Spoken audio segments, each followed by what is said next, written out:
So now we start the another parameter, that is the molecular size and diffusivity. Till here we have discussed the different parameters, different physico-chemical properties of the drug, like its aqueous solubility, partition coefficient, degree of dissociation, protein binding and stability. And the next parameter is the molecular size and diffusivity.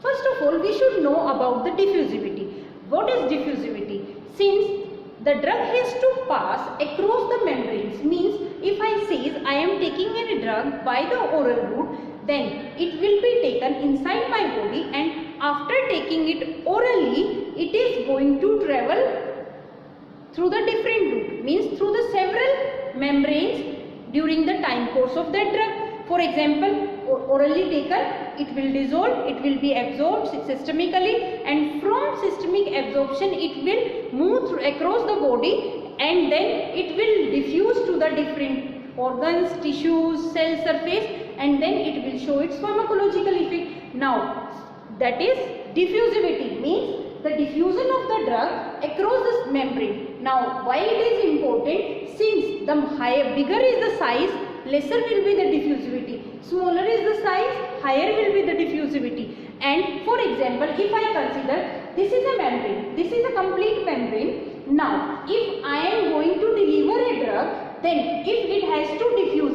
if it is smaller in size, for example it is the size of the drug I am showing from the tip, then if it is a smaller size and it crosses across this porous surface of the membrane, or I say the molecular porosity of the membrane, then the drug is diffusing inside the membrane and it is easy to cross the membrane. But if this pore size is smaller than the size of this drug molecule, then it will not be able to permeate inside this membrane, and it will not be able to reach from that of the gastric environment or gastrointestinal environment to the systemic area in the capillaries, and from capillaries it will not be able to diffuse into the different organs or tissue surfaces. So we consider over here the diffusivity, and this diffusivity is correlated empirically by the logarithmic relationship with that of the molecular volume and the molecular weight.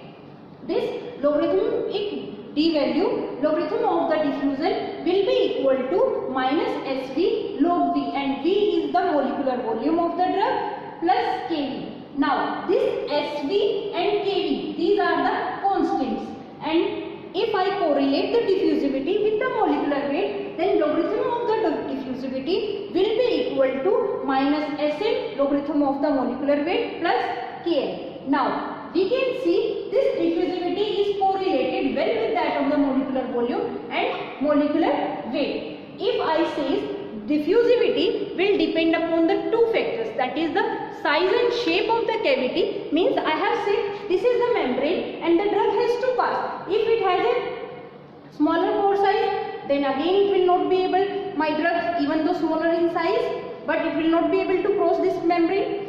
And the size and shape of the drug, means if my drug has a molecular weight is less but size is bigger and shape is like that, it can't easily penetrate, then it will be very difficult. If a drug has a spherical shape, then it can easily glide over the surface and penetrate. Now there are the two important factors which affects the diffusivity, are the size and shape of the cavities across which the drug has to permeate, as well as size and shape of the drug. Now if I say that this diffusivity is directly correlated with that of the molecular weight, and most of the drugs which have the molecular weight between the 150 to 400 Daltons, now if they have the molecular weight between the 150 to 400 Daltons, then they usually have the diffusivity constant in the range of 10 raised to the power minus 6 to 10 raised to the power minus 9 centimeter square per second. And if I take an average of that means the drug whose molecular weight lies between 150 to 400 Dalton, they usually have an average diffusivity constant of 10 raised to the power minus 8 centimeter square per second.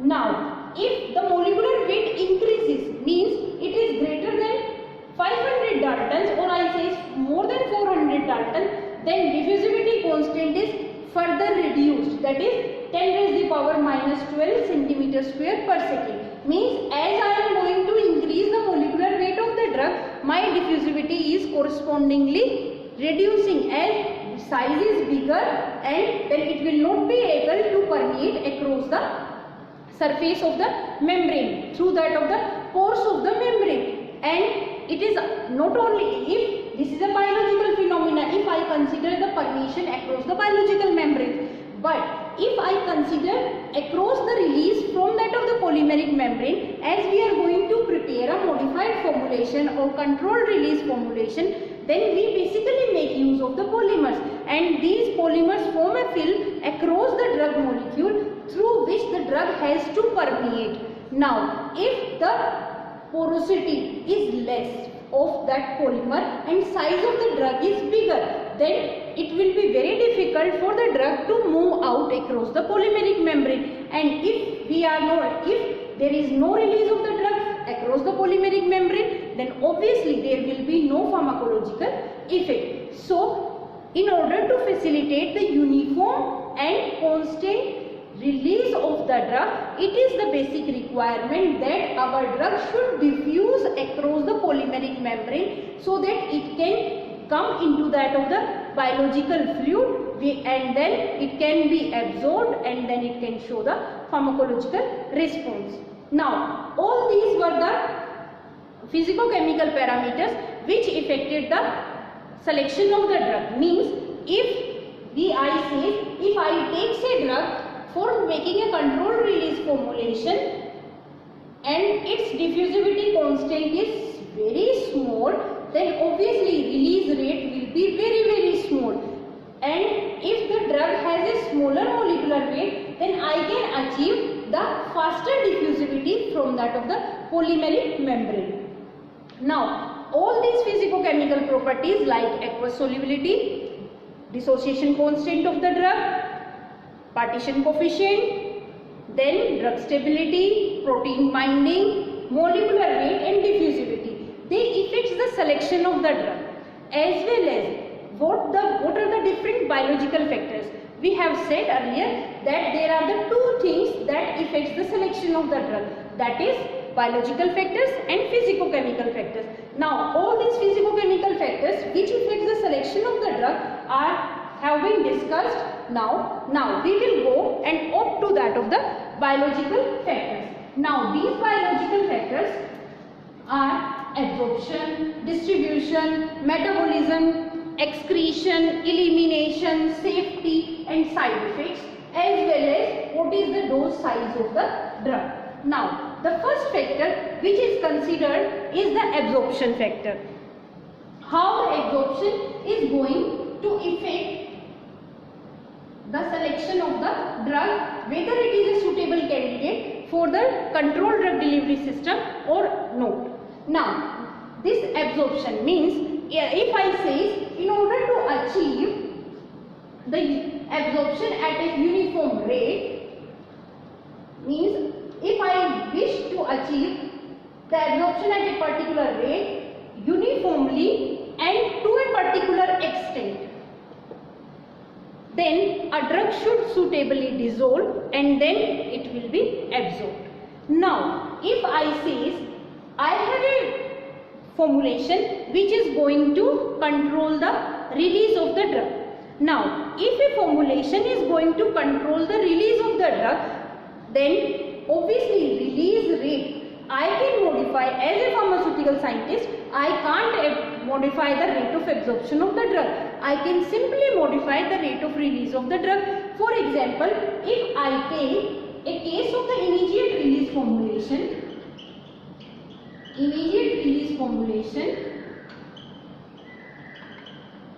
then what happens over here? For example, this is the dosage form. It releases the drug in the absorption pool. For example, I have taken a solution of the drug, or I have taken a tablet and it has completely disintegrated and it has facilitated the complete release of the drug into the gastric fluid or gastrointestinal fluid. Now, the whole of the drug is available for the absorption. Now, the dosage form is it is the rate of release of the drug. Kr here represents the rate of release of the drug, and from this absorption pool, the amount of the when it is coming in the absorption pool, then it will be absorbed, and it will be absorbed by a rate constant, that is absorption rate constant Ka. Now what I can control? I can control the rate of release to have the controlled drug release. But I can't control this rate of absorption. Whatever the sites which are available inside my body, they will remain stable, they will be uniform, but I can control this. If I control the rate of drug release, then obviously if I releases one molecule, then one molecule will be absorbed. If I releases four molecule will be absorbed. 5 molecule, 5 will be absorbed. If sufficient absorption sites are available, always. But in case of the immediate drug delivery system, what happens that whole of the drug comes in the absorption pool, and I have released 50 molecules of the drug comes into the absorption pool. Now out of those 50 molecules, how many are going to absorb? It will depend upon the absorption sites. If only 25 absorption sites are available, then remaining means only 25 molecules are going to be absorbed, and remaining will be going to that of the other site of the absorption. So now if at a moment only 25 sites are available, then only 25 molecules can be absorbed, and then they can show the therapeutic effect, and excess whatever you have given, then it is just the wastage of the dose. So in design of the dosage form, what we do, we control this release, means we control this Kr, and this Kr is rate of drug release. Kr is our rate of drug release. Now this rate of drug release should be less than rate of drug absorption. Means if I say my drug is released at a very slow rate than the rate of absorption, then always I will have the sufficient absorption sites available free, and as my drug will come out, it will be absorbed and it will show the pharmacological response. Then it is one of the phenomena. Means I can't regulate the absorption, but I can regulate the release. And as we all of us knows that gastrointestinal tract have a transit time of 9 to 12 hours. Now most of the drug has an absorption half-life. Most of the drugs has absorption half-life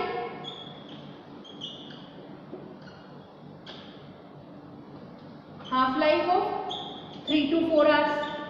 If most of the drugs has an absorption half-life of 3 to 4 hours, then what is going to be here? Means drug is available for absorption only for 3 to 4 hours. Now if I say that the rate of absorption, if these drugs, if I consider the molecule, then usually most of the molecules has an absorption coefficient in the range of 0.17 to 0.23 per hour. The absorption rate constant for most of the drugs in the range of 0.17 to 0.23 per hour. Now in this and during this absorption half-life of 3 to 4 hours, 85 to 95% drug has to be absorbed, and then they will be absorbed in the absorption rate constant in the range of 0.17 to 0.23 per hour. Now if I say this absorption rate constant is less than Ka, if I say a drug has an absorption rate constant of 0.17 per hour, and its rate of drug release is very less than Ka, means it is less than 0.17 per hour, means amount of, I know that rate of absorption is 0.17 per hour, and the rate of release is further very less than 0.17 per hour, then obviously what is going to happen over here? The rate of absorption will be further slowed down, means there will be very slow absorption. Now, why it is a slow absorption for this drug? Slow absorption is because the rate of drug release is very slow, and if I reduces the rate less than 0.17, then there may be the probability I may not get the sufficient therapeutic effects also. Since, and if a drug has an absorption rate constant, if I say a drug has an absorption rate constant Ke is less than 0.17 per hour, it indicates that it has a very slow absorption, or I will say it has a poor absorption rate. If it has a slow or the poor absorption rate, then what will happen and what could be the reason? Now, the reason could be its poor solubility, means poor aqueous solubility. Poor aqueous solubility of the drug. And what else could be the other reason? There may be the probability there is an acidic hydrolysis of the drug. There might be metabolism of the drug. For example, in case of the poor aqueous solubility, if I go to the physicochemical parameters, where I have said if a drug has a poor aqueous solubility, if drug is not going to dissolve, then it is not going to absorb, because a solid can't be absorbed anytime. It has to come into the solution state, and then I will say it will be absorbed. Now, if a drug is poorly soluble, then obviously its absorption is already slow, then it can't be a good candidate for making the controlled drug delivery system. Second thing, if a drug is hydrolyzed in the acidic environment, for example, if I say a drug goes into the acidic environment of the stomach and then it gets hydrolyzed. Now, if there is a probability, it may be in the salt form. For example, we have seen in the market that cefixime and cefotrioxole, they comes in the salt form. Jaise, for example, cefotrioxole, proxetil, cefixime, proxetil.